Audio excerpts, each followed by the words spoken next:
So good afternoon, everyone. I hope I'm audible, right? Am I audible? Yes. Can please anyone Yes, sir. confirm? Yes, sir, you're audible. Thank you.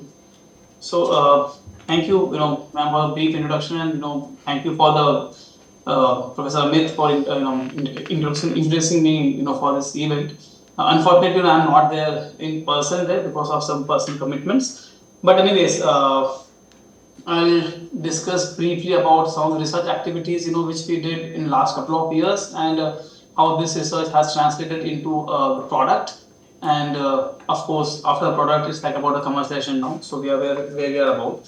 So I'm Dr. Vinay Palaparthy. So today's topic is about, like, we have designed the sensors which is specifically used for the plant disease management, and those device can send the information data to a cloud using a platform called as an Internet of Things, that is an IoT.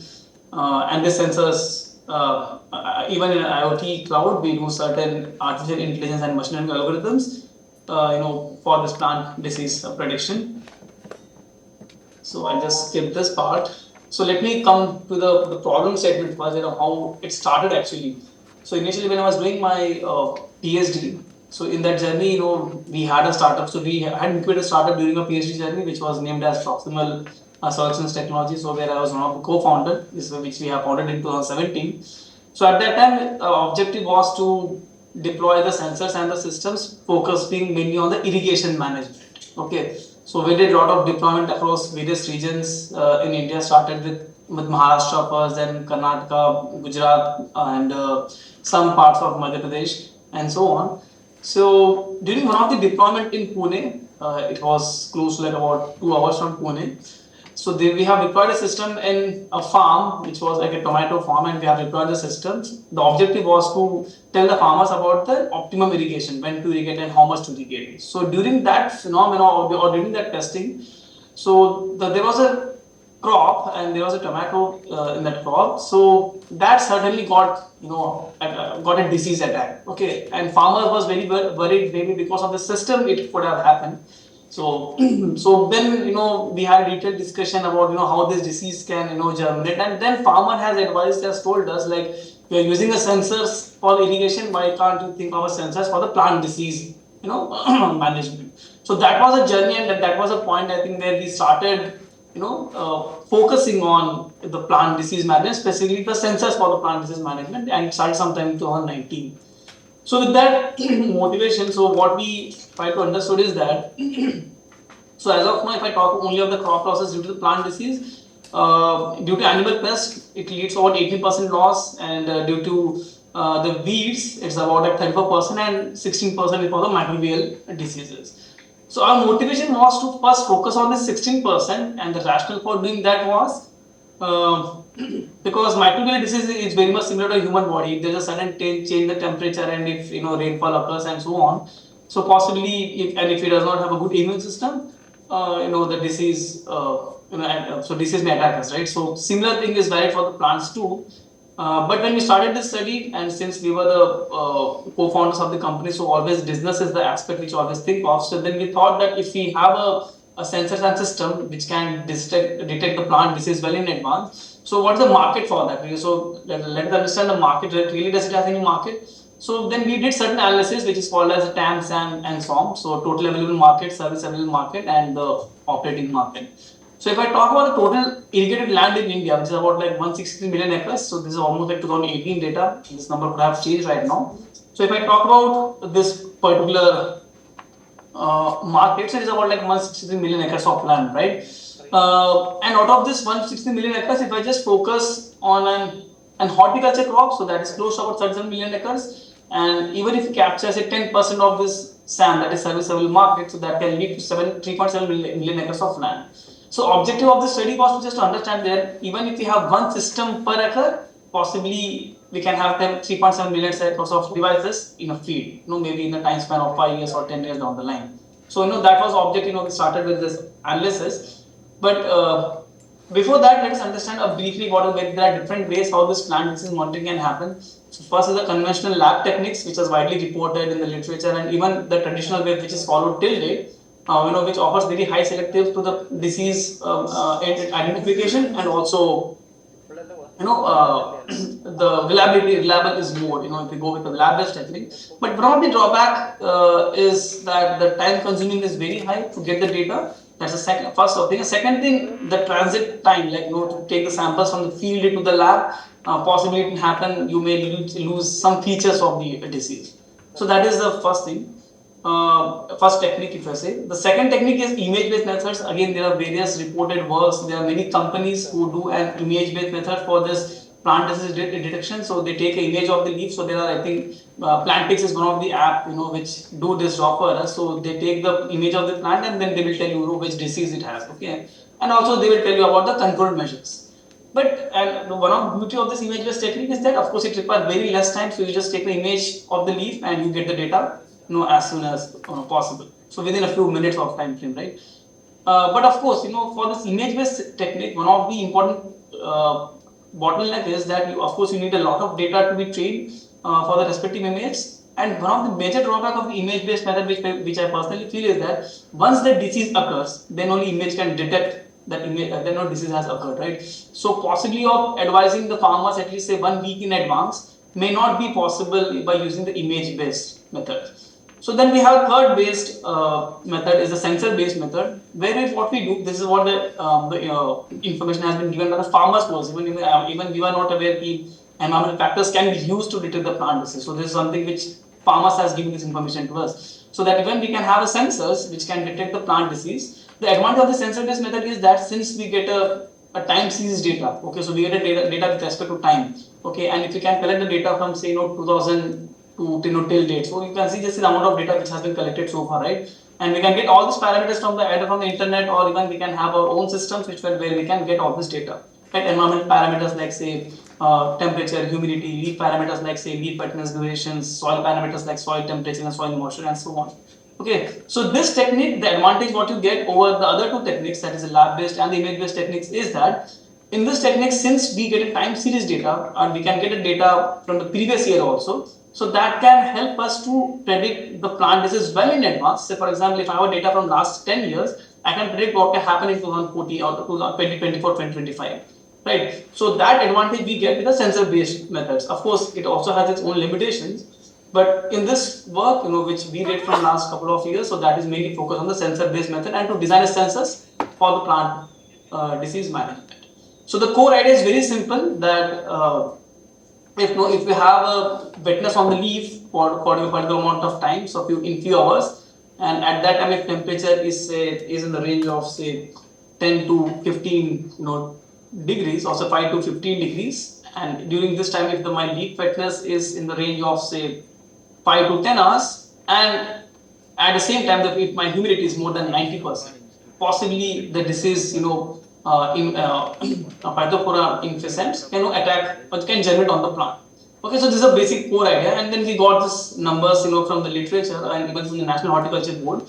So they have provided this number. Say for example, if I talk about different parameters as I reported in the previous slide, that we have soil moisture, we have leaf wetness duration, ambient temperatures, ambient humidity, soil temperature. So all these are the sensor data, and this number shows if this numbers matches, like soil moisture is greater than 12%, leaf wetness duration is more than 96 hours, and if the temperature is in the range of 10 to 15 degrees, humidity is in the range of 7 to 80 degrees, and soil temperature is in the range of 8 to 13 degrees, possibly the disease, powdery mildew, may can germinate on the plant. So this is there for different crops and for the different diseases. So our objective was to focus on the sensors, to design the sensors and get the data on the server, and then we can do certain analysis from the machine learning perspective. So what we did, initially we started focusing only on the leaf wetness sensors, which will give the LWD information, that is leaf wetness duration, because the ambient temperature, ambient humidity sensors, temperature sensors are already available in the market at a very cheaper price with a good accuracy. But the soil moisture sensors and the leaf wetness sensors are the critical parameters which is required for the plant disease management, and even they are not available in the market at an affordable price with a reasonable accuracy or sensitivity. So the objective was to first design the leaf wetness sensor, then we did a critical survey that what are the sensors available in the market, the advantages and disadvantages. So one of the disadvantages, of course, is that only the sensor price of this leaf wetness sensor is about in the range of 30,000. Okay, only for the sensor itself, not when you don't have soil moisture and other sensors in this, right? So of course, that is one of the bottleneck for the Indian farmers also, right? We can't afford a sensor of 30,000 for this purpose, right? So objective was to design this sensor with the same specification but at a very affordable price. So this is what we have designed. So this is a basic block diagram of our entire system. So we have a leaf wetness sensors which we have designed in the lab, followed by a soil moisture sensor again which we have designed in the lab, and the soil temperature sensor again which was designed in the lab. So we collected this data. So these are sensors which we have designed in the lab, and we collect the data from the sensors. So we have our own printed circuit board which we collect the data and then send the data onto the cloud. Okay, so which is a ThingSpeak server in this case. Then we do, this is a very important step, that is the data processing, artificial intelligence and plant disease prediction. So I'll not go into technical aspect of this design, so because I think that is beyond the scope of this talk.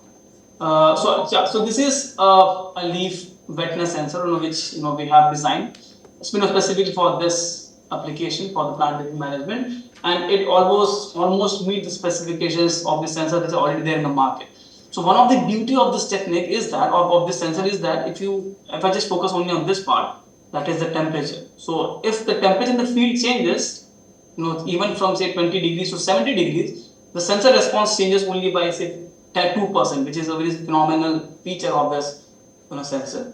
But yeah, so overall this graph shows that this sensor is at par with the commercial sensor which are already there available in the market. The same thing is for the soil moisture sensors, which we have designed in the lab. So the good part of this sensor is that so it is the price of these two sensors is almost in the range of say 700 rupees, Indian rupees, and the accuracy is almost about like plus minus 3%. When compared to the standard techniques which are reported in the literature or even with most of the company uses, right?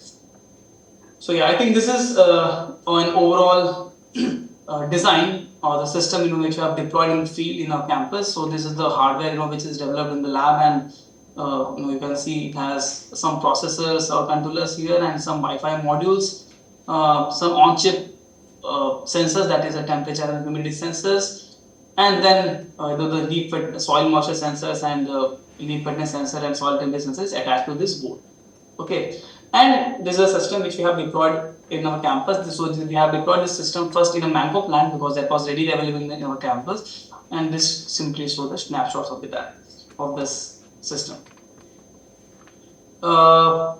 Yeah, if I just come to this slide, so this is where I think the beauty lies with, that if I have the sensor data, so how to understand the sensor data and how to relate that to a disease. So I have already shown that we know if the temperature, soil temperature, ambient temperature, humidity, soil moisture, lies in a particular range, possibly there could be the disease that can be germinated. So what we did, we collected the data from the sensor, but then we did some data processing. Again, I'm not going to the technical aspect of the data processing, but yeah, overall what this graph shows that if we consider three diseases, that is powdery mildew, anthracnose and the root rot. So there was a symptoms of an anthracnose which was evident in the month of June, July, August and September. This was in the year of 2021. And most of the time, like 90% of the time, this disease was present in the field. Okay, so this was present in the field. And if I notice the other two diseases, that is powdery mildew and the root rot, so there was hardly any symptoms of these two diseases which was available in the field.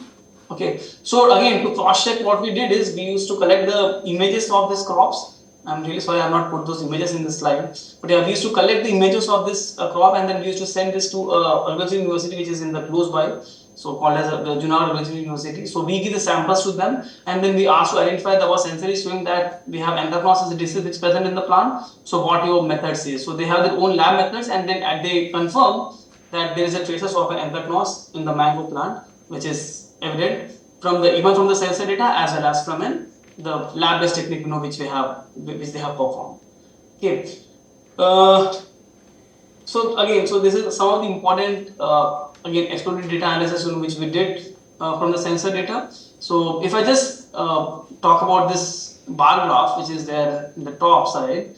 So again, this says that 80% of the time the anthracnose was present over the period of from the June to September in the year of 2021, and there was hardly any cases of the powdery mildew in terms of, and even the root rot. Okay, and if I focus the major parameters, like if I say this F1 as soil moisture and F2 has a leaf wetness duration, ambient temperature, relative humidity, and soil temperature. So if I just focus on this part, so you can see the ambient temperature, relative humidity, soil temperature, and soil moisture plays a very pivotal role, for the germination of disease. But the leaf wetness has very less significant factor. But if we go to the powdery mildew, the feature that is leaf wetness duration has increased slightly, and the major contribution in the F1 is by an FN, that is a soil moisture sensor. So that is for the powdery mildew disease. So this is certainly says that which features or which parameters of the ambience, let's say it's in temperature, humidity, soil moisture, soil temperature, or leaf wetness. So out of these parameters, which parameters are useful, that is, or which parameter is affecting more for generation of the disease. So this is what we see from this slides.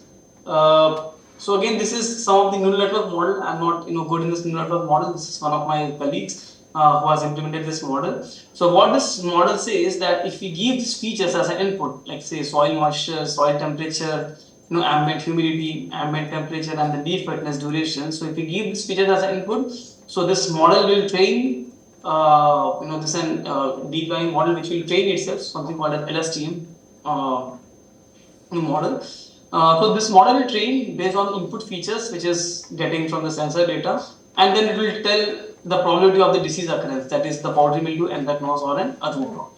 Okay, so this model does that job, and this graph shows what is the loss in the model, which is almost in the range of close to 0.05 after certain runs, and the accuracy is almost in the range of like about 90, more than 90, like at 95%. So this graph shows that the model which has been designed for the sensor data can predict the disease with accuracy of about 95%, which is very phenomenal, right? And some of the confusion matrix, again, this shows how good our the model is considering the different confusion, like what's the recall, F1 score, and so on. Again, I'm really sorry, I'm not good in this AML part. This has been done by one of my colleagues. So these are some of the related publications. I'm not going into details of that. Yeah, I think this is what I'll try to, and I hope I have finished my slides on time. So I would like to thanks to organizing committee, Professor Amit, for the frequent interaction with us, funding agency who has sponsored for this project, DST Kuchkos and the SERF, the PhD students, Kamlesh, Tariga, and the MTech students, and the collaborator, my Professor Alad, who was into implementing this AML part. So thank you. So if you have any queries, you can always reach me with this email ID, and this is my contact information. If you have any queries, I'll be happy to answer your queries. Thank you. Long live India and France friendship.